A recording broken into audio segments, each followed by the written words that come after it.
작년에 그 해양인교회 처음 출범할 때, 출범 이상합니까? 시작할 때 찬양 인도를 제가 한 2달 정도 했었습니다. 그리고 다시 오랜만에 서는 건데, 제가 울지 않고 잘 끝까지 진행하도록 앉아서 기도해 주십시오. 안 올 것 같아요. 이제는 조금 조절하는 법을 배웠습니다. 근데 오늘 찬양 곡을 뽑아놓은 거 보니까 울 것 같아요. 또 걱정되구나. 우리 처음에 찬양할 곡은 아 하나님의 은혜로 라는 찬송가에 있는 곡입니다. 410장입니다.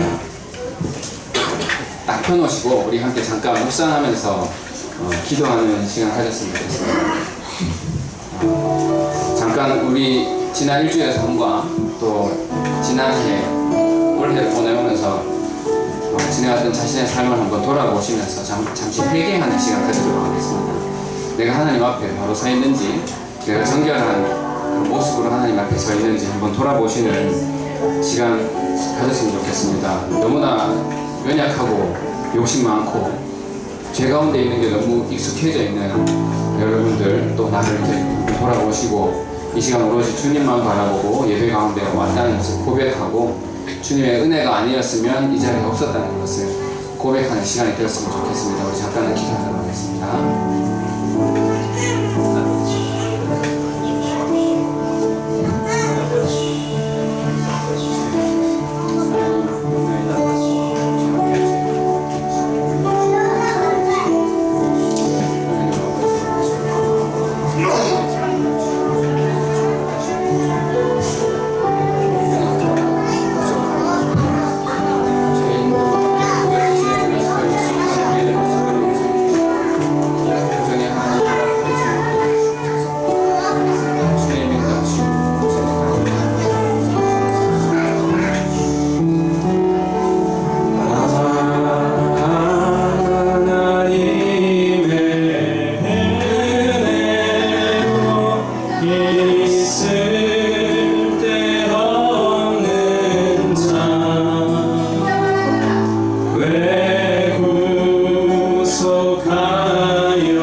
시간을 드릴 테니까 서로 옆에 있는 양쪽으로 인사하십시오. 인사하는데 이름을 꼭 물어보십시오. 이름을 꼭 물어보십시오. 다음 찬양할 때 필요합니다. 네, 자, 다음 찬양에 보면 동그라미가 있습니다. 거기에 그 옆에 있는 분 이름 넣어야 되거든요. 버버버 하시면 안 됩니다.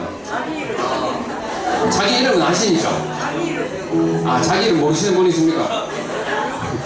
자기 이름도 외워 놓으셔야 됩니다, 일단. 그리고 옆에 계시는 분, 양쪽에 다 계실 수 있는데, 네, 이름 외워 놓으셔야 됩니다. 잠깐 서로 인사하고 축복하겠습니다. 우리 따라 하시면 됩니다. 일단 자기 이름 먼저. 주여라. 따라 하시라 카이. 주여라를 따라하지만 이렇게 할 줄 알았다. 자기 이름. 자, 땡땡아. 땡땡아 따라하지 말고 자기 이름 넣으세요. 자, 주여라. 일나라. 주님께서 새 힘 주신다 안카나. 자, 옆에 사람 이름 부릅니다. 성동아. 약간 기분이 이상하네요. 존칭을 붙여주시는 것도 괜찮겠습니다. 네. 자, 주여라. 알지, 성동아네. 자, 힘내라. 주님께서 새 힘 주시다 안카나. 네, 저 다른 지역에서 오시면 좀 헷갈릴 수 있는데 앙카나가 뭐 영어로 따지면 이즈니 뭐 이런 거거든요. 앙카나 그렇지 않니? 그런 뜻입니다. 네, 우리 함께 축복하는 마음으로 즐거운 마음으로 함께 찬양하겠습니다.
493번입니다. 찬양집 493번. 이게 이제 가사를 봤었거든요. 제가 하나님의 사랑을 더 많은지, 하나님의 평안을 바라보는지, 하나님의 모든 것 창조하시는 주 너를 얼마나 사랑하시는지, 하나님의 사랑의 눈으로 너를 어느 때나 바라보시고, 하나님 인자한 귀로서 언제나 너에게 기울이시니 어둠의 밝은 빛을 비춰주시고 너희 작은 신임에도 하시니 너는 어느 곳에 있든지 주를 향하고 주만 바라볼지라. 네. 이 가사에 너무 은혜가 많이 받았습니다. 또한 이어서 한번 또 생각해 볼 것을, 여기 너라고 하실 때 하야림 교회를 한번 제가 또 넣어봤어요. 그러니까 하야림 교회를 어느 때나 바라보시고 하나님의 인자한 귀로서 언제나 하야림 교회는 이끌어 눈것 같은데 제가 못 읽겠습니다. 여기서 딱 끊어야지 될 것 같아요. 여러분, 하나님께서 여러분 한 명 한 명에도 다가오셨고 우리 하나님 교회에도 다가오셨습니다. 우리 함께 말씀을 고백하면서 함께 찬양하는 시간 가지면 좋겠습니다. 하나님의 사랑을 사모한 자, 하나님의 평안을 바라보는 자, 너의 모든 것 창조하신 우리 주님이 너를 얼마나 사랑하시는지 하나님께 찬양과 경배하는 하나님께 찬양과 경배하는 자, 하나님의 선하심을 닮아가는 자, 너의 모든 것 창조하신 우리 주님이 너를 자녀 삼으셨네. 하나님 사랑의 눈으로, 하나님 사랑의 눈으로 너를 어느 때나 바라보시고 하나님 인자한 귀로서, 하나님 인자한 귀로서 언제나 너에게 기울이시니 어둠의 밝은 빛을 비춰주시고 너의 작은 신음에도 응답하시니 너는 어느 곳에 있든지 주를 향하고 주만 바라볼 자리로 하나님 사랑의 눈으로 어느 때나 바라보시고 하나님 인자한 귀로서 언제나 너에게 기울이시고 어둠의 밝은 빛을 비춰주시고 너의 작은 신음에도 응답하시니 너는 어느 곳에 있든지 주를 향하고 주만 바라볼지라. 주만 바라볼지라.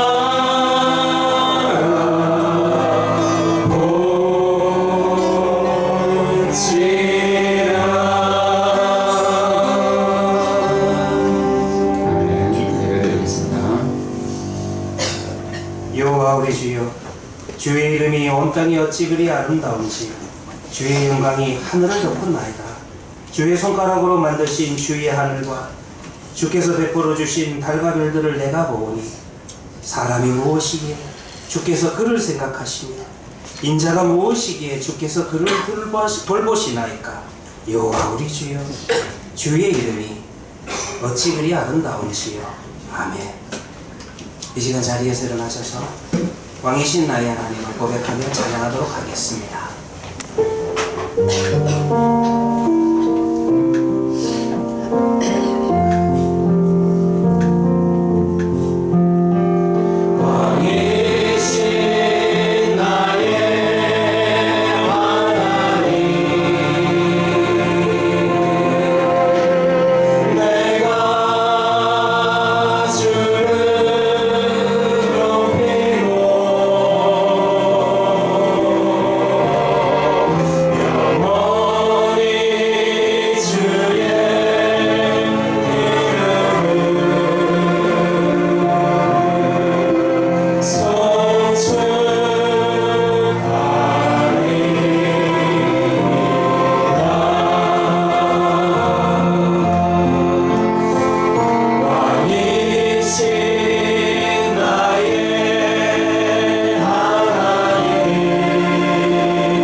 인하사 천지를 만드신 하나님 아버지를 내가 믿사오며 그 외아들 우리 주 예수 그리스도를 믿사오니 이는 성령으로 잉태하사 동정녀 마리아에게 나시고 본디오 빌라도에게 고난을 받으사 십자가에 못 박혀 죽으시고 장사한 지 사흘 만에 죽은 자 가운데서 다시 살아나시며 하늘에 오르사 전능하신 하나님 우편에 앉아 계시다가 저리로서 산자와 죽은 자를 심판하러 오시리라. 성령을 믿사오며 거룩한 공예와 성도가 서로 교통하는 것과 죄를 사하여 주시는 것과 몸이 다시 사는 것과 영원히 사는 것을 믿사옵나이다. 아멘.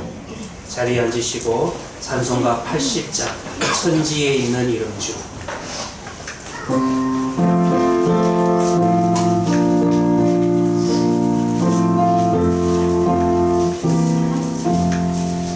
천지에 있는 이름주 귀하고 높은 이름 주 나시기 전 지으신 구주의 이름 예수 주 앞에 내가 엎드려 그 이름 찬송하며 내 귀에 들린 말씀 중 귀하신 이름 예수 주 십자가에 달릴 때 영예에 쓰인 대로 저육의 인의 왕이여 우리 왕이시라 주 앞에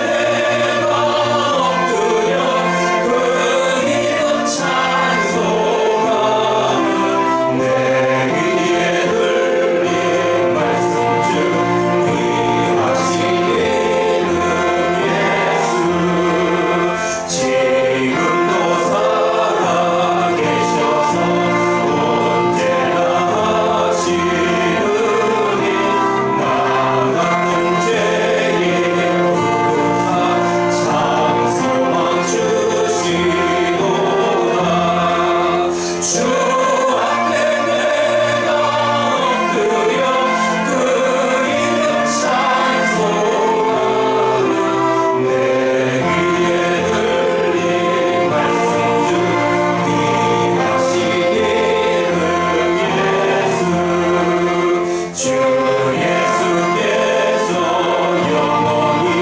어제나 오늘이라 그 이름으로 우리에게 참 복을 내리신다 주 앞에 내가 엎드려 그 이름 찬송하며 내 귀에 들린 말씀 중 귀하신 이름 예수 아멘. 이 시간에는 우리의 예배를 대표해서 이혜경 집사님께서 기도하시겠습니다.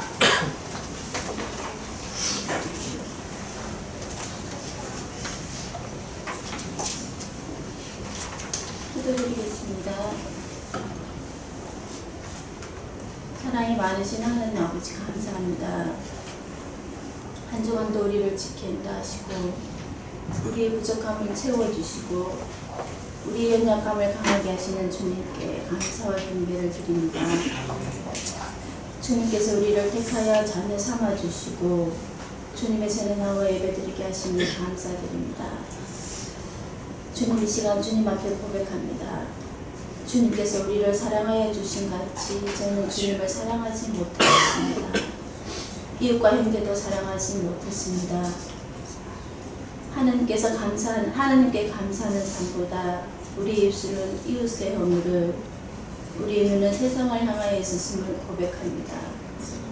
우리를 용서해 주옵소서. 세상과 타협하지 않게 하시고 믿음으로 세상을 이길 수 있는 힘을 허락하여 주옵소서. 하나님께서 우리에게 주신 귀한 사랑을 날마다 잊지 않고 우리에게 사랑의 본을 보이신 주님처럼 우리가 사랑할 수 있게 하시고 주님의 사랑을 실천하는 우리가 되게 하옵소서. 우리 입술에 감사가 넘치게 하시고 하느님을 향한 사랑과 은혜가 가득하게 하시며 축복의 통로가 되게 하여 주옵소서. 아멘. 믿지 않는 자들을 권면하고 시리에 빠진 사람들에게 위로를 주고 상처 입은 영혼들을 주님의 품으로 이끌어올 수 있도록 큰 믿음을 다하여 주옵소서. 우리를 주님의 선하신 길로 인도하옵시고 세상의 빛과 소금의 역할을 잘 감당하게 하옵소서. 교회가 건축 중에 있습니다. 완공되는 그날까지 기도로 하나 되게 하시고 하나님 은혜 가운데 모든 일이 순적하게 잘 진행될 수 있도록 도와주시옵소서. 세워진 교회를 통해 복음 전도의 중심이 되게 하시고 주님의 말씀을 깨닫는 배움터가 되게 하시며 온전한 예배와 찬양의 터전이 되게 하옵소서. 오늘도 목사님이 주님의 말씀을 선포하실 때 우리 심령이 고운 옥토가 되게 하시어 말씀의 씨가 심겨질 때 많은 열매들이 맺게 하여 주옵소서. 예배를 듣는 손길들이 있습니다. 몸을 들여 충성하는 손길들을 기억하시고 저들의 수고가 다하여질 때마다 주님을 사랑하는 신앙 고백이 넘쳐나게 하옵소서. 오늘도 우리 예배가 풍성케 하시고 이 예배를 기쁘게 받아주실 줄 믿사옵고 우리를 죄에서 구원하신 예수님의 이름으로 기도드립니다. 아멘.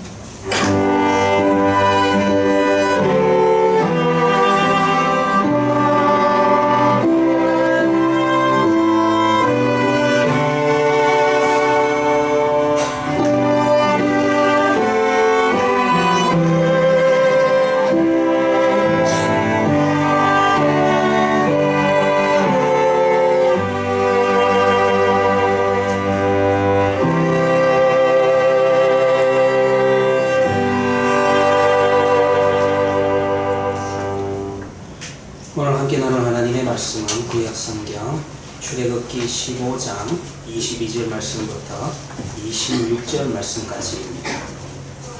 구약성경 출애굽기 15장 22절부터 26절 말씀까지 제가 갖고 있는 성경으로 구약성경 105면이 되겠습니다. 봉독해드리도록 하겠습니다. 모세가 홍해에서 이스라엘을 인도하며 그들이 나와서 수르 광야로 들어가서 거기서 사흘 길을 걸었으나 물을 얻지 못하고 마라에 이르렀더니 그곳 물이 써서 마시지 못하겠으므로 그 이름을 마라라 하였더라. 백성이 모세에게 원망하여 이르되 우리가 무엇을 마실까?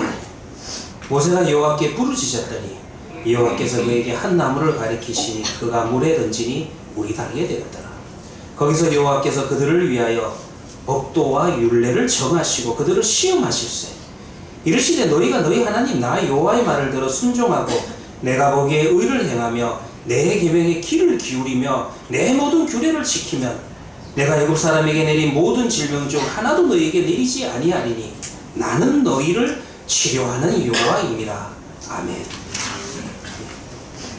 이 시간에는 김명희님, 김찬목님, 남윤경님, 박정현님, 홍미숙님 우리 5분께서 하나님 앞에 찬양을 돌리도록 하겠습니다.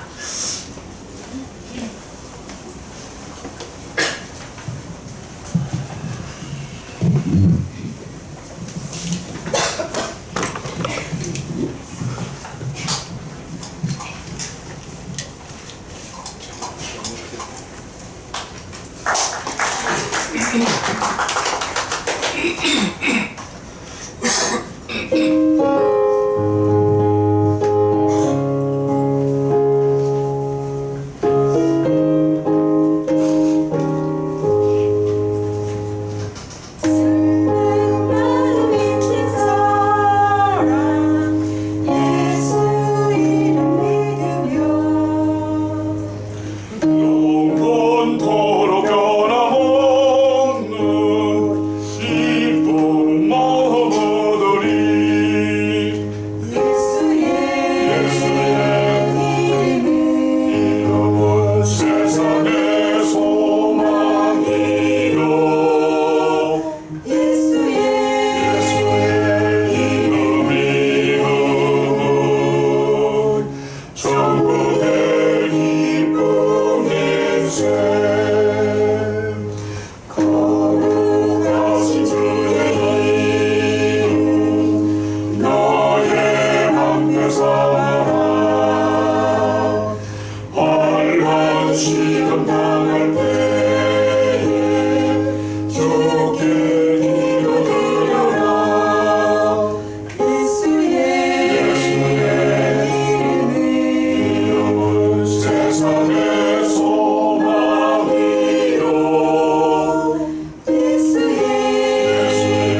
찬양 멤버를 조합하는 건 참 환상적이지 않습니까?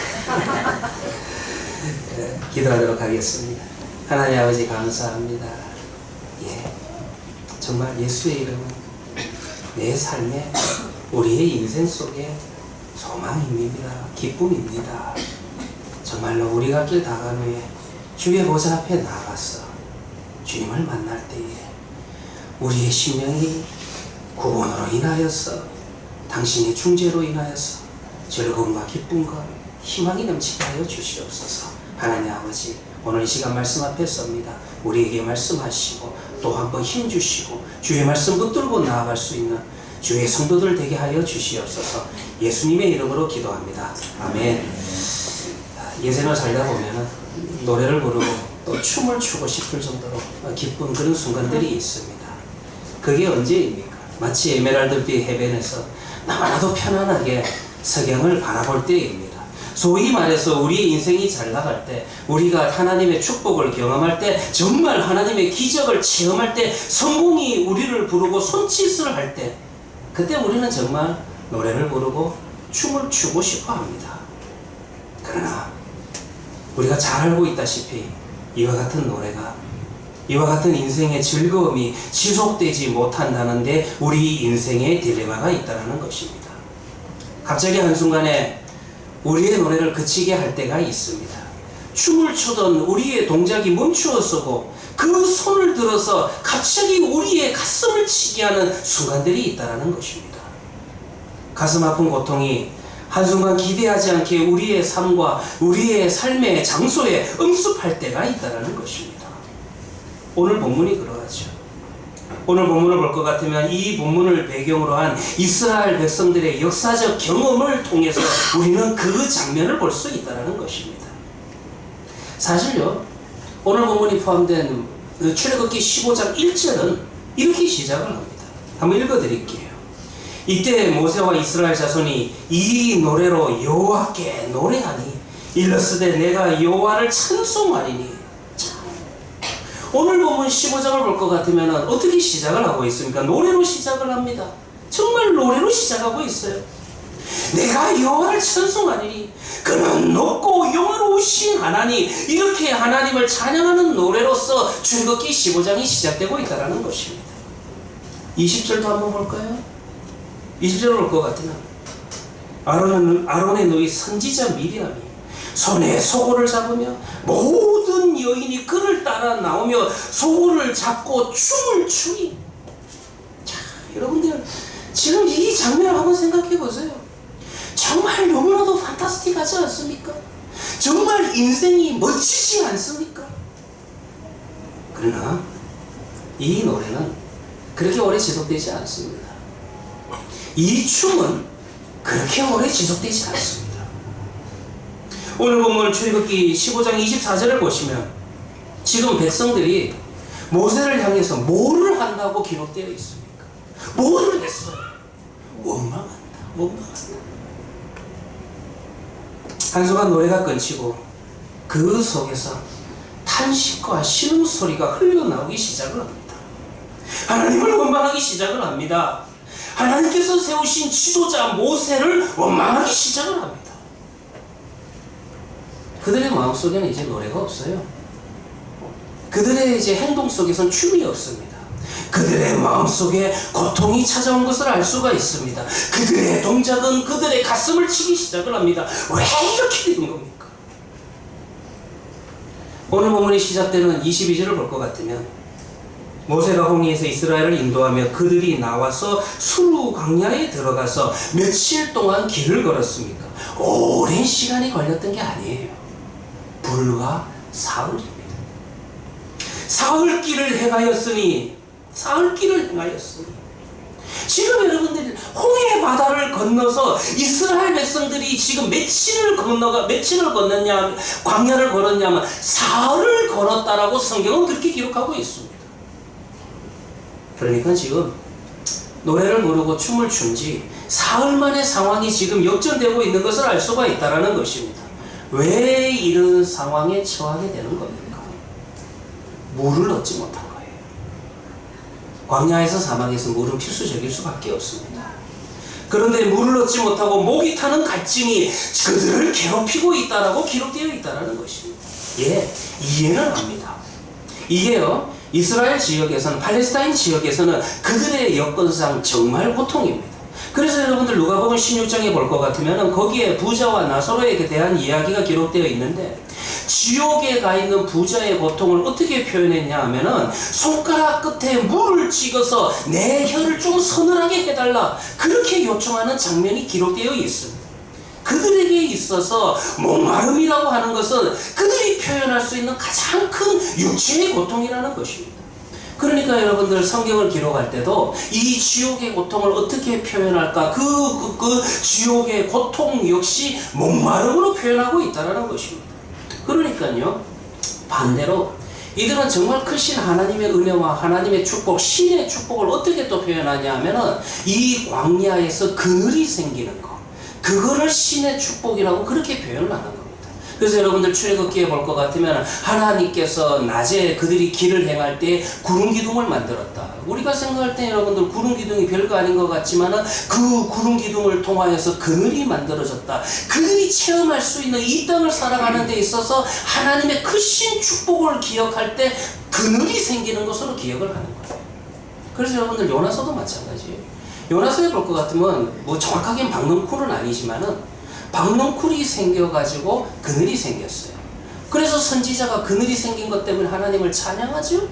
그런데 그 박넝쿨이 벌레가 생겨가지고 박넝쿨이 시들게 됩니다. 그늘이 사라졌어요. 그러니까 또 요나 선지자가 하나님을 향해서 뭐라고 이야기하냐면 차라리 나를 죽여달라, 막 악을 쓰면서 대드는 모습이 요나서에 기록되어 있다는 것입니다.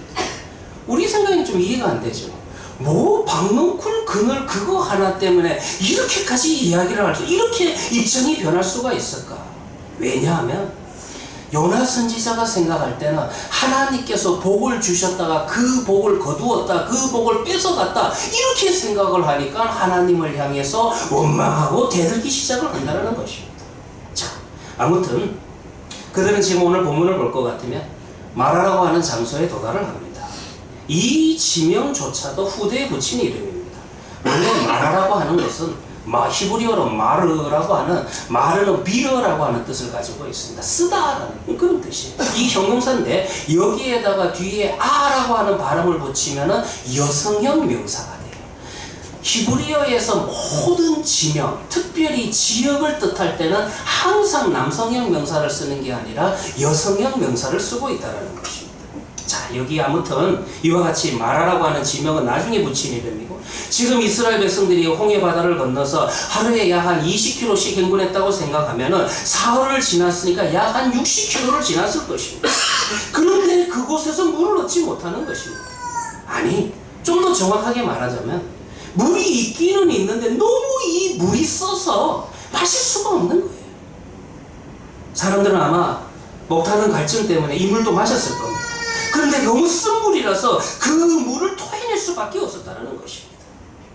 그들은 이제 하나님과 모세에 대해서 원망하기 시작을 합니다. 자, 보세요. 조금 전까지 노래하고 춤추면서 기뻐했던 이 백성들이 불과 사흘 만에 지금 탄식하고 고통하고 신음하면서 원망을 부르짖고 있다는 것입니다. 이것이 인생의 그림 아닙니까? 여기까지는 흔히 보는 그림 아니에요. 사실 내가 그렇잖아요. 내가 그렇잖아요. 그러나 우리의 인생에서 우리의 노래를 빼앗아가는 이런 신음과 고통을 경험할 때, 우리의 충동적을 멈추게 하고 우리의 가슴을 치게 만드는 이와 같은 고통들이 엄습을 할 때, 이 고통을 극복하기 위해서는 무엇보다 중요한 과제가 있다면 그것은 고통의 의미를 아는 것입니다. 우리가 고통을 당했을 때는요, 고통 그 자체보다는 우리를 더 괴롭히는 것이 있다면, 그 고통 그 자체보다 우리를 더 괴롭히는 것이 있다면 내가 지금 왜 이 고통을 당하는가? 지금 하나님께서는 어디에 계시는가? 이 질문 아니에요. 죄송하지만요, 제 아버님 이야기 좀 하겠습니다. 제 아버님도 역시 목회를 늦게 시작하셨어요. 40의 안수를 받으셨으니까 상당히 늦게 하신 겁니다. 보통 일반적으로 목사가 70에 은퇴하니까 개척을 하시고 30년을 다 목회하셨습니다. 은퇴를 1년 앞둔 시점에 암이 생기셨어요. 병원에 누워 계시는데 당연히 병문안을 갔습니다. 아버님이 제 손을 붙들고 우시는 거예요. 왜 우시냐 하면요, 놀랍게도 29년 동안 제가 아는 아버님은 단 한치 오차도 없이, 한치 흔들림이 없이 하나님을 향해서 걸어간다고 생각을 했는데, 뭐라고 우시냐면 하나님이 나한테 어떻게 이런 병을 줄 수 있구나, 정말 원망스럽다, 우시는 거예요.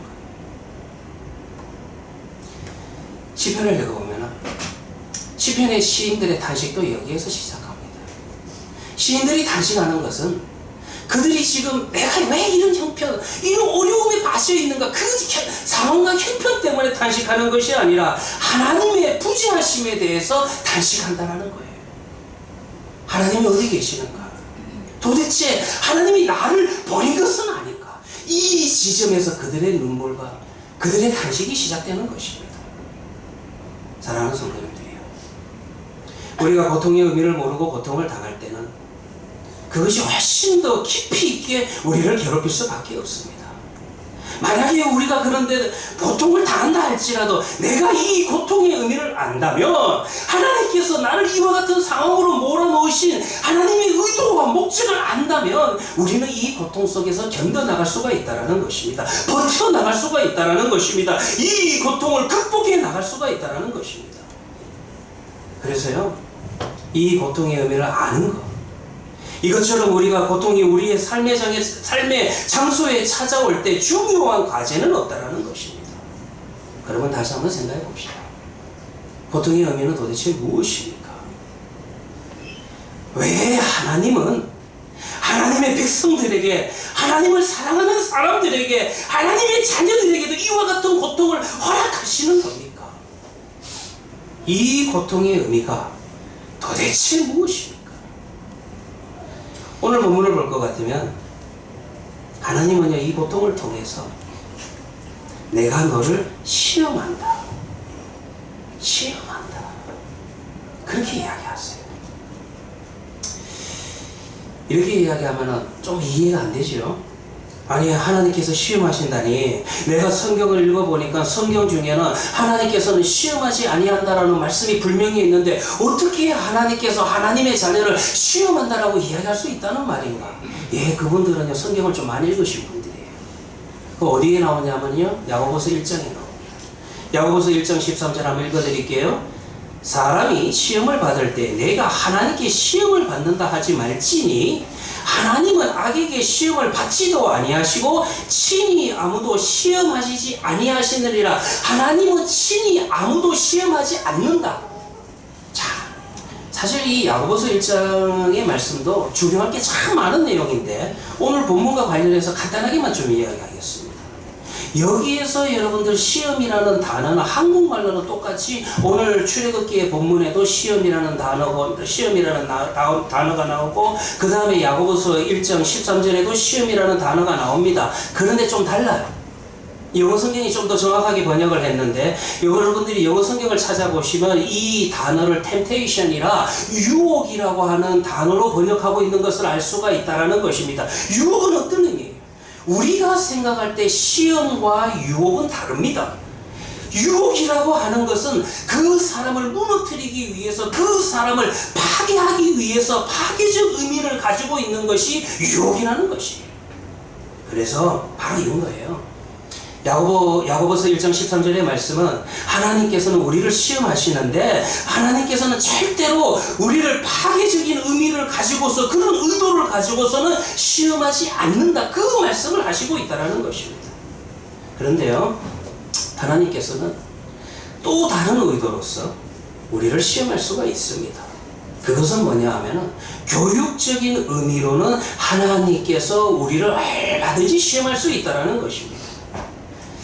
그래도 이 시험이라는 단어가 참 답답하죠.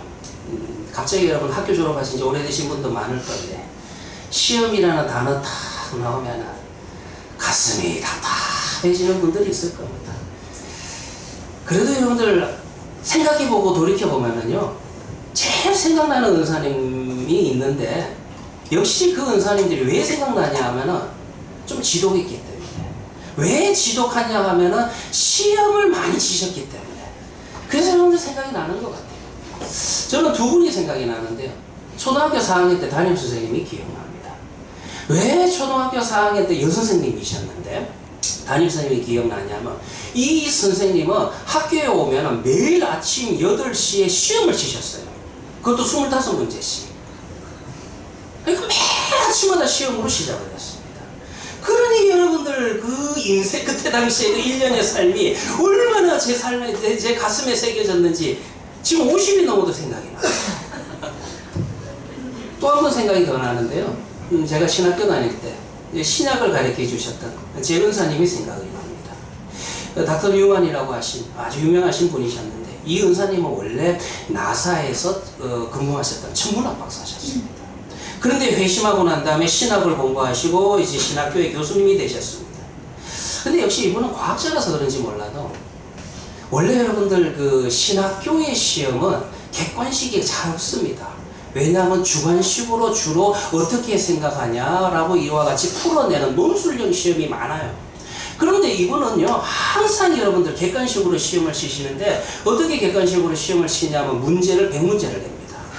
그런데 이 100문제를 몇 분 만에 풀어야 되냐면 60분 만에 풀어야 돼요. 그러면은 우리가 생각을 할 때 또 이거 뭐 찍으면 되지 않겠냐. 그런데 이분은요 그 사지선다형 중에서 답이 1개인 경우도 있고 2개인 경우도 있고 4개가 다 답인 경우도 있고 어떤 경우에는 답이 없는 문제도 있어요. 그리고 이분이 또 대단하셨던 게 그냥 틀리면 괜찮은데 찍어가지고 그러니까 뭔가 체크를 해서 틀렸을 경우는 0.5점 감점까지 합니다. 졸업한 게 신기하죠. 갑자기 또 이야기하니까 제 가슴이 답답해집니다. 혹시 여러분들 여기 앉아 계신 성도님들 가운데서 과거에 공부하던 시절에 시험 날짜가 다 보면 어쩐지 나는 가슴이 설레이고 시험이 기다려진다. 내 인생에서 시험 치는 날만큼 기쁜 날은 없었다. 이렇게 느끼는 분 혹시 계십니까? 손들지 마시기 바랍니다. 재수 없어요. 제 친구가 그 친구 하나 있었어요. 야 정말 이제 뭐 지금은 어느 학교에 이제 신학교 교수님으로 계시는데 이 친구는 그래요.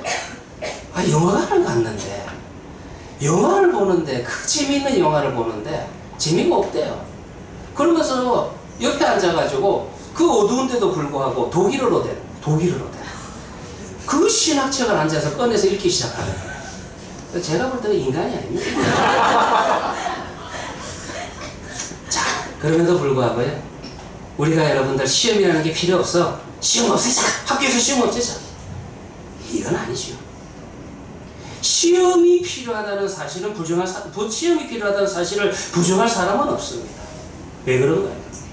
그 시험을 통해서 객관적인 내 실력을 평가받고 점검받을 수가 있다는 것입니다. 그리고 내가 무엇이 부족한 것을 깨닫게 된다는 것입니다. 무엇이 필요한 건지 알게 된다는 것입니다. 그리고 그거를 보완해 나갈 때 시험을 통해서 우리는 실력을 쌓을 수가 있다는 것입니다.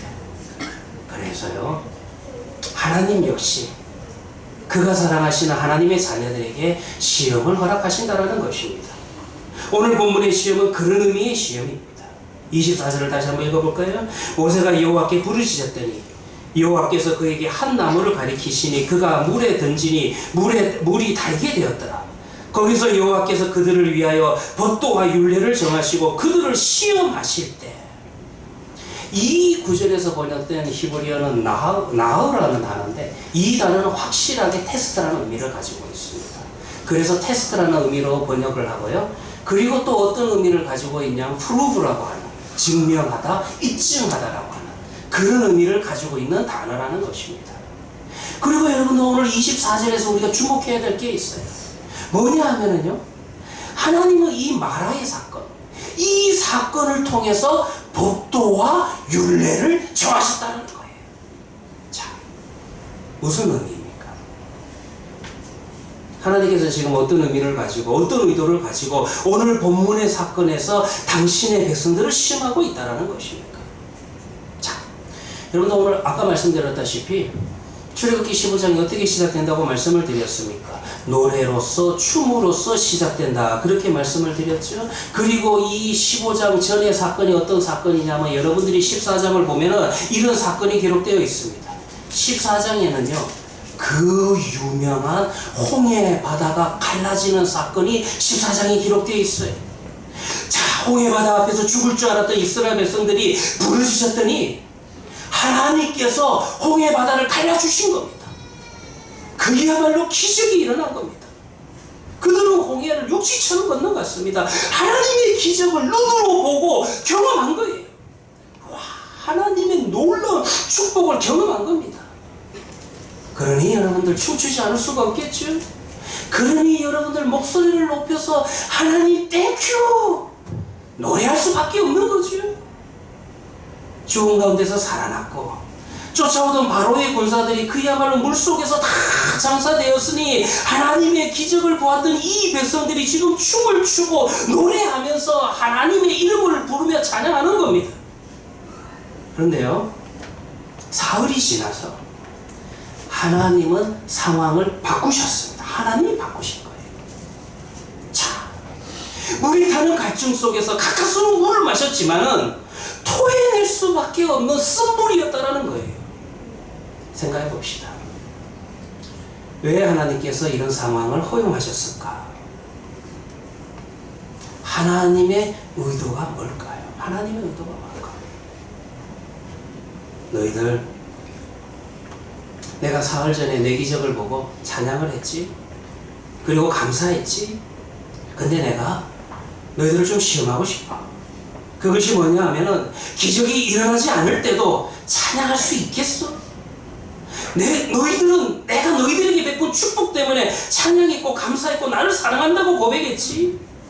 그런데 이 축복이 계속되지 않는 것처럼 보여지는 이런 상황 속에서도 기적이 계속되지 않는 이 어두움과 목마름의 상황 속에서도 너희들은 여전히 나를 찬양하고 나에게 감사하고 나를 사랑한다고 고백할 수 있겠어? 한번 증명해봐. 입증해봐. 13세기에요. 신학적인 모든 문제를 다 모아놓은 책이 하나 있는데 그 책이 신학대전이라 한국어로 신학대전이라 그렇게 이야기합니다. 이 책을 기록한 신학자가 토마스 아퀴나스입니다.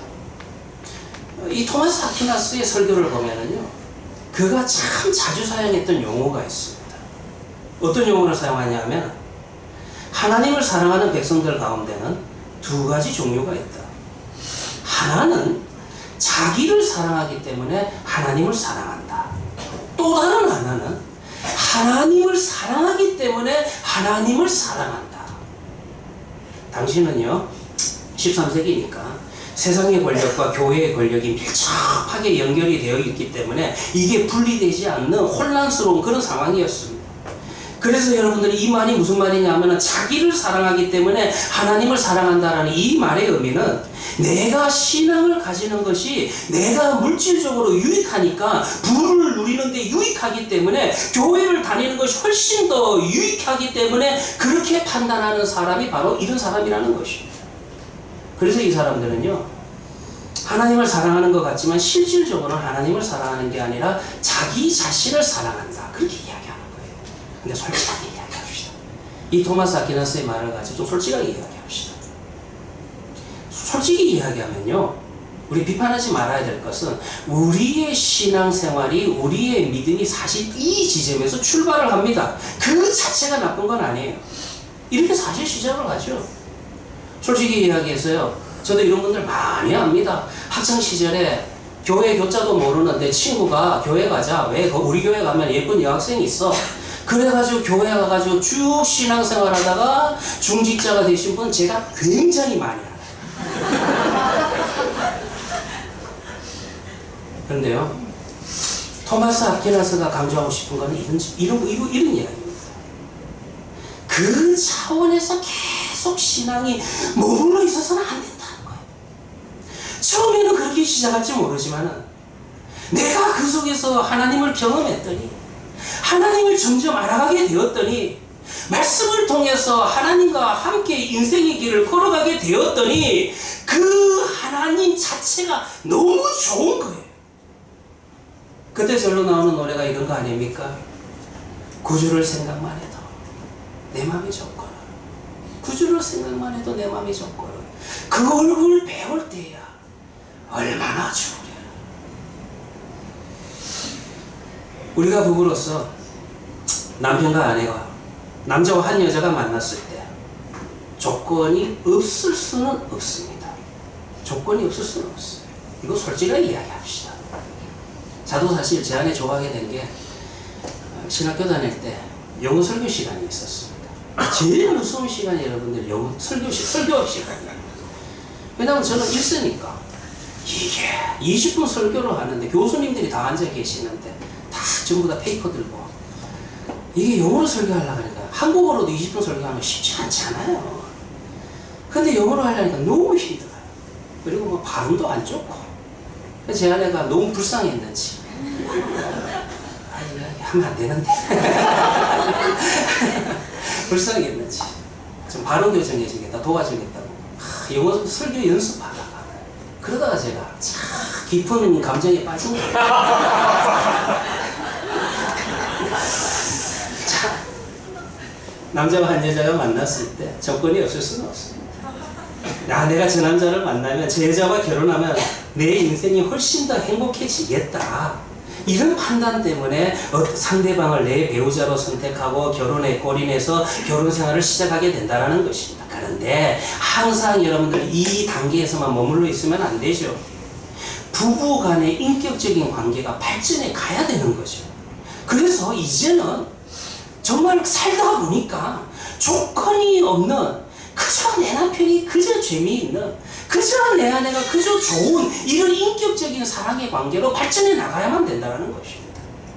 근데 여러분들 선지서를 읽어보면은 하나님과 이스라엘의 관계가 발전을 안 해요. 항상 이스라엘의 입장에서는 하나님이 베푸신 은혜에 대해서 조건적인 사랑만 한다라는 거예요. 그러니 호세아 선지자가 설교를 합니다. 여러분들이 호세아서를 읽어보시면 호세아 선지자의 설교의 핵심이 어디에 나오냐면 제목이 어디에 나오면 호세아서 6장 3절에 나옵니다. 그러므로 우리가 여호와를 알자. 힘써 여호와를 알자. 여기에서 알자라고 하는 이 히브리어는 야다라는 건데 이 야다는 부부가 결혼을 해서 상대방을 깊이 알아가고 친밀해져가는 인격적 부부 간의 인격적 관계성에 쓰이는 단어가 야다 알자라는 단어예요. 연애 아무리 오래 해도 결혼해서 살아볼 때 몰랐던 거 많이 발견합니다. 우리 청년들은 잘 하셔야 됩니다. 그래서 결혼해서 살아보면 안 보였던 모습을 많이 발견하게 됩니다. 정말 연애를 그렇게 오래 했는데 이 사람에게 이런 습관이 있네. 야, 알고 봤더니 이 사람 굉장히 게을러서 샤워도 잘 안 하네. 야, 이 사람이 알고 봤더니 고기 좋아하네. 연애할 때는 스테이크 반 잘라가지고 놔줬는데 결혼하고 나니까 스테이크를 반 잘라가 자기가 가져가네. 그래서요, 그 습관들, 그 약점들, 연애 때 멋졌던 모습들, 연애 때 예뻤던 모습들은 다 거짓으로 드러나도 점점 이해하면서 알아가면서 가까워진다는 거예요. 이게 그거 아닙니까? 지금 오늘 본문에서 마라에서 지금 하나님은 이스라엘 백성들에게 어떤 관계를 원하시고 계십니까? 너는 내 축복 때문에 사흘 전에 춤추고 노래했는데 내 기적 때문에 그렇게 찬양을 했는데 그 기적이 계속되지 않아도 이 메마른 광야 속에서도 나는 너희들에게 좀 요구하고 싶은 게 있어. 너 오늘 여기에서도 나를 향해 찬양할 수 있어? 이 광야에서 찬양할 수 있어? 마라의 광야에서도 마라의 쓴물 앞에서 나를 향한 사랑을 내가 하나님 사랑합니다라고 고백할 수 있어? 고통이 무엇입니까? 고통은 하나님의 시험이라 그렇게 말씀드렸습니다. 그런데 맞아요. 때로는 이 아픔을 통해서 때로는 이 고난과 고통을 통해서 하나님을 더 많이 알아갑니다. 그리고 하나님과의 그 관계성이 발전해 가게 된다는 것입니다. 이것이 하나님의 의도예요. 그래서 여러분들 그렇게 본다면 이 고통이라는 단어는 또 다른 의미로 하나님의 축복이라, 하나님의 은혜라, 그렇게도 표현할 수 있는 것입니다. 야, 제가 이렇게 설교하면 이런 생각이 들 겁니다. 아이고, 목사님 아무리 그래도 어떻게 고통 그 자체가 축복이라고 할 수 있습니까? 뭐 목사님께서는 지금 자기 자신을 학대하는 걸 즐기는 자입니까? 그런 의미는 아니에요. 제가 지난 목요일에 나누었던 창세기의 말씀인데 한번 기억을 더듬어 보시기를 바랍니다. 여러분들이 창세기 6장을 보면 어떤 이야기가 기록되어 있냐면 노아가 나오고 그 유명한 홍수 이야기가 나옵니다. 그런데 이 6장에서 하나님께서 세상을 심판하실 수밖에 없는 이유에 대해서 설명을 하세요. 그 내용이 뭐냐면 6장 5절인데 여호와께서 사람의 죄악이 세상에 가득한 것, 그의 마음으로 생각하는 모든 계획이 항상 악할 뿐임을 보시고, 창세기 3장에서 인간에게 죄가 들어오죠. 그리고 이 죄라고 하는 것은 성질 자체가 전염성과 오염성과 확장성을 가지고 있기 때문에 퍼져나갑니다. 심각해져 가기 시작을 합니다. 그래서 여러분들 인간도 마찬가지예요. 우리 기독교는 선선설이 아니라 선악설입니다. 왜 그러냐면 가만히 놔두면 하나님의 말씀으로 교육시키지 않으면 하나님과 멀어지지, 자동적으로 하나님과 가까워지지 않는다는 거예요. 이걸 잘 아셔야 돼요. 지금 얼마나 여러분들 6장에 오면 이제 3장에서 6장까지만 읽어보시면 이 죄가 얼마나 심각한지, 죄가 가득하다. 죄의 강도, 아주 강해지는 모습을 보여주죠. 그의 마음으로 생각하는 것이 죄가 내면화되었다는 것입니다. 모든 계획이 항상 악할 뿐이라 죄가 절대성과 영속성을 가지고 있다는 문장으로 강력하게 표현하고 있습니다. 자, 이런 죄의 상태에 대한 결과는 공의로우신 하나님은 심판하셔야 됩니다. 여러분들, 하나님의 속성은 크게 두 개예요. 사랑과 공의입니다. 하나님은 공의가 있으시나요? 그러니 이 죄에 대해서 반드시 심판하셔야 돼요. 이것이 공의를 가지신 하나님이십니다. 그러니 여러분들, 오늘 그 창세기 6장에서 홍수 그 자체는 자연재해가 아니라 거기에는 하나님의 심판, 죄를 심판하려고 하는 하나님의 심판이다라는 것을 가르쳐 주는 겁니다. 그러니 창세기 6장을 잘 이해하셔야 되는 게, 죄라고 하는 것은 심판의 동기가 되고, 그래서 홍수로 인한 그 고난, 그 고통은 심판의 형태로 나타나게 된다는 것입니다. 자, 그런데 창세기 6장에서 고통에 대한 신학적인 의미가 굉장히 선명하게 드러납니다. 예를 들어서 이거 왜 여기에서 고통에 대한, 고난에 대한 신학적인 의미가 선명하냐 하면, 이런 고통과 고난이 노아에게 있어서는 정말로 크신 하나님의 은혜, 정말로 큰 하나님의 무조건적인 사랑을 잊게 되는 계기가 된다는 거예요. 그런데 반대로 노아 시대의 다른 사람들에게 있어서는 면할 수 없는 심판을 의미하게 된다는 것입니다. 노아에게 있어서는, 한 사람에게 있어서는 은혜를 향한 고난의 길이요, 다른 사람들에게 있어서는 궁극적인 심판을 향한 고난의 길이라는 것입니다. 그러니 여러분들 창세기 6장을 보시면 고난이라고 하는 이 신학적인 단어는 이중적인 의미를 가지고 있는데, 그 이중적인 의미가 조금씩 벗겨지기 시작하는 것이 바로 창세기 6장에서부터 가르쳐주기 시작한다는 것입니다. 오늘 마라에서 일어난 사건과 창세기 6장의 노아의 홍수 사건에는 공통점이 있습니다. 고통이라고 하는 것은 우리로 하여금 더 크신 하나님의 은혜를 경험할 수 있도록 인도한다는 것입니다. 우리가 이 고통 앞에서 하나님의 백성답게, 하나님의 자녀답게 반응을 한다면 고통은 고통으로 끝나지 않는다는 거예요. 24절 보세요. 여호와의 말을 들어 순종하며 그 상황 속에서 하나님의 말씀에 반응을 하면 그 고통이 은혜로, 더 큰 은혜로 변할 수가 있지만, 그럼에도 불구하고 하나님의 말씀에 반응하지 않으면 그 심판은 진짜 심판이 된다는 거예요. 그 고통은 정말 고통이 된다는 것입니다. 그래서 고통은 우리로 하여금 또 다른 하나님의 기적을, 또 다른 하나님의 축복을 경험할 수 있도록 인도하게 된다는 것입니다. 창세기 9장도 마찬가지예요. 노아가 방주에서 나오고 난 다음에 9장 1절을 읽어보시면 하나님이 노아와 그 아들들에게 복을 주시며 홍수 사건을 통해서 오히려 노아와 그의 아들들은 하나님의 더 큰 복을 받았습니다. 오늘 본문도 어떻습니까? 마라의 쓴물을 경험하고 난 다음에 하나님 앞에 기도합니다. 그랬더니 어떤 기적이 일어났습니까? 거기 나뭇가지 하나를 던졌더니 그 쓴물이 변하여 단물이 되는 기적을 체험하게 됩니다. 근데 이 기적이요, 그 이전에 체험했던 기적하고 비교해보면 별거 아니잖아요. 그 이전에 이스라엘 백성들이 체험했던 것은 애국에서 10가지 재앙을 내리는 정말 놀라운 기적을 체험했습니다.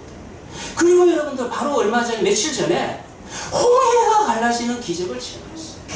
그런데 오늘 본문의 기적은 사실 그 이전의 기적과 비교해 볼 때는 물이 썩는데 나뭇가지 하나 던졌더니만 그 쓴물이 단물로 변했다. 그렇게 대단한 건 아닙니다. 그런데 여기서 이 기적이 그들에게는 정말로 아주 큰 체험이 되는 거예요.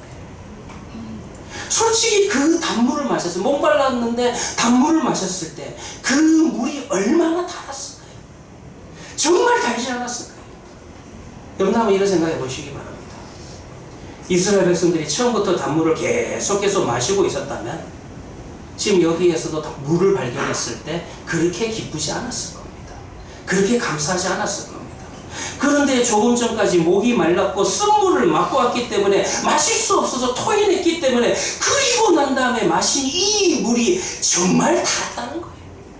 이 물을 통해서 오히려 하나님의 은혜와 하나님의 축복을 더 크게 체험하게 된다는 것입니다.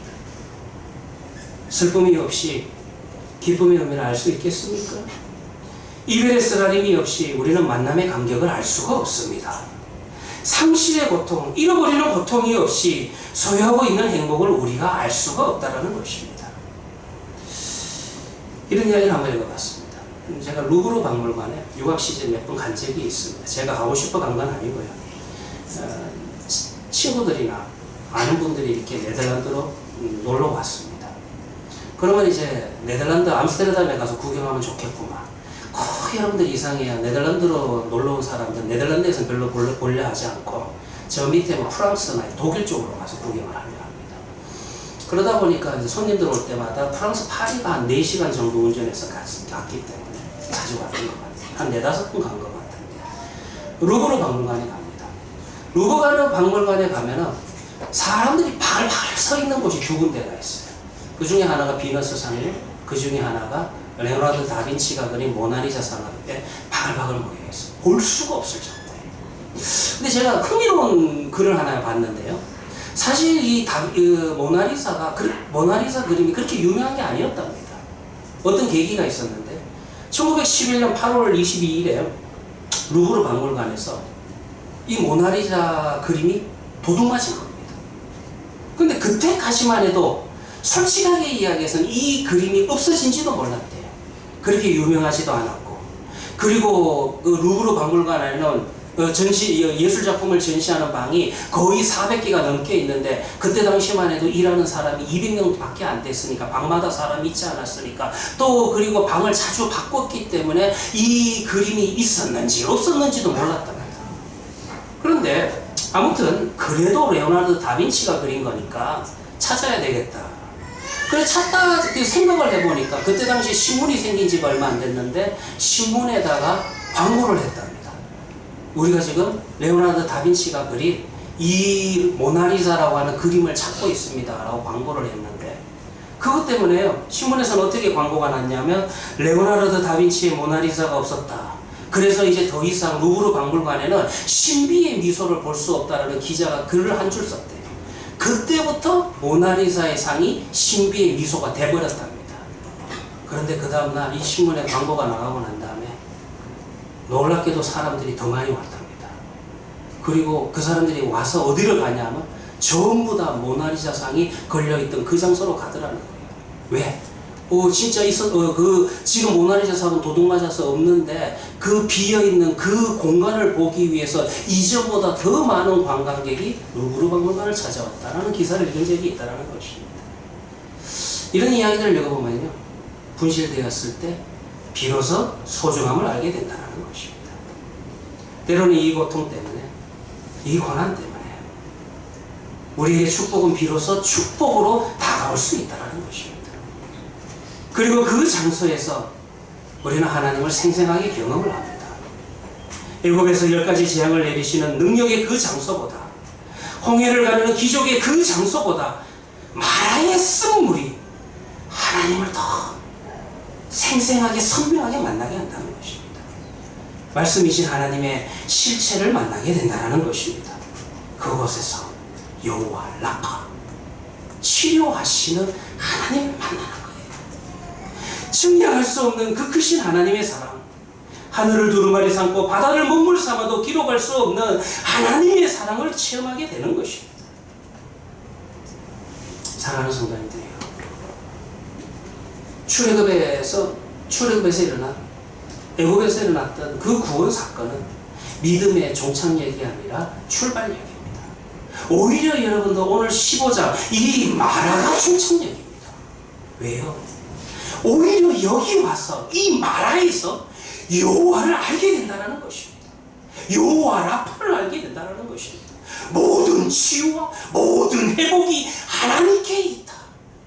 이거를 여기서 경험하는 거예요. 제가 오마다 설교하고 있는 삼손 이야기도 마찬가지죠. 삼손 이야기의 결론이 뭐였습니까? 강한 줄 알았던 그 삼손이 약한 자예요. 약점이 역시 있는 겁니다.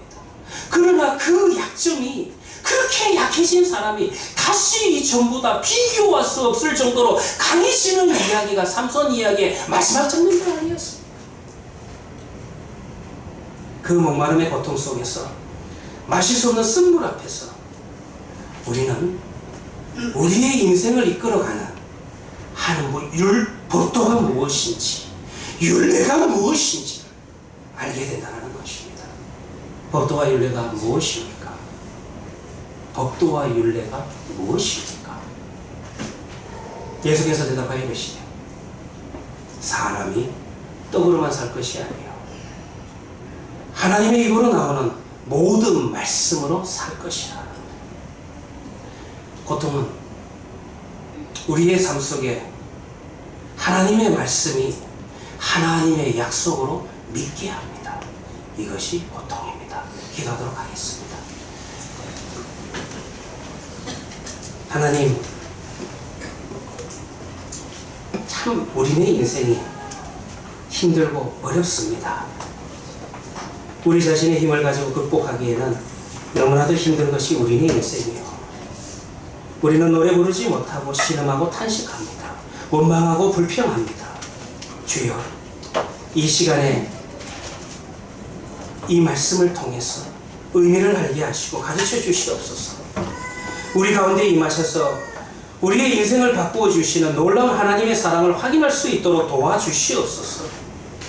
우리와 더불어 함께 하시고 우리를 만지시고 치료하시는 하나님을 만나고 찬양하길 원합니다. 찬양하고 춤추며 주를 따라갈 수 있도록 도와주시옵소서. 말씀의 주인이신 주님을 붙들고 나아가는 당신의 자녀들에게 걸음걸음마다 성령으로 함께해 주시기를 간절히 기도합니다. 우리의 구원이 되시는 예수님의 이름으로 기도합니다. 아멘. 찬송가 91장입니다.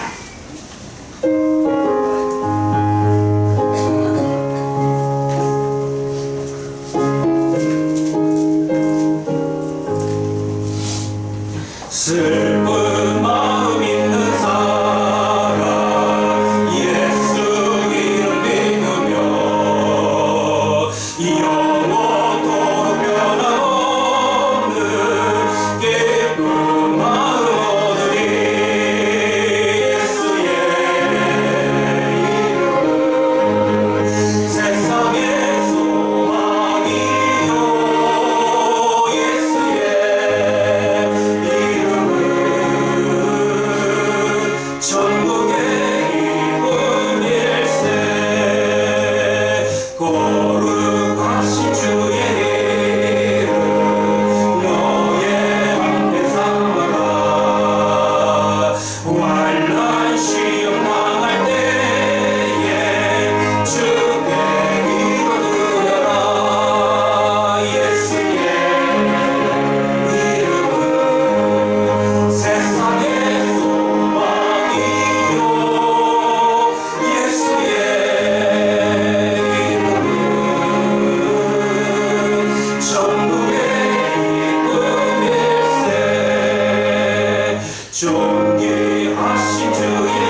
기도하겠습니다. 예수의 이름 안에 영원토록 변함없는 기쁨이 있음을, 진정한 소망이 있음을, 정말로 참된 안식이 있음을 알게 하시고 하나님 믿게 하여 주시옵소서. 우리네 인생이 예수 그리스도의 십자가의 은혜로 붙잡힌 인생이 되게 하심을 감사합니다. 그 십자가의 사랑과 은혜를 바라보며 그 사랑이 견인되어 갈 수 있는 인생들이 되게 하여 주시옵소서. 때로는 보이지 않을 때가 있습니다. 때로는 아플 때가 있습니다. 때로는 넘어질 때가 있습니다. 그때마다 그 장소에서 다시 한 번 더 손을 내미시고 함께 가자라고 말씀하시는 하나님을 보게 하시고 붙들게 하시고 그 손 붙들고 다시 일어나서 걸어갈 수 있는 우리 내 믿음의 공동체가 되게 하여 주시옵소서. 이 땅을 살아가면서 주여, 세상은 이 물질이 가장 중요하다고 이야기합니다. 이 물질이 우리의 인생을 행복하게 만든다, 이것이 우리의 소망이다라고 이야기합니다. 주여, 이 물질을 주님 앞에 내어놓으며 우리의 생각과 우리의 시선이 하나님을 향해서 또 한 번 고정될 수 있는 시간들이 되게 하여 주시옵시고, 하나님께 고정된 그 시각으로 인하여서 놀라운 하나님의 은혜와 사랑을 더 크게 체험하고 나갈 수 있도록 주여 인도하여 주시옵소서. 이제는 우리 주 예수 그리스도의 은혜와 무한하신 하나님의 사랑과 성령의 감동하심이 마라의 쓴물이 단물로 변하는 것을 경험하며 나아가는 한인교회 성도들의 가정과 그들의 모든 삶의 자리 위에 지금부터 영원까지 함께 있을지어다. 아멘.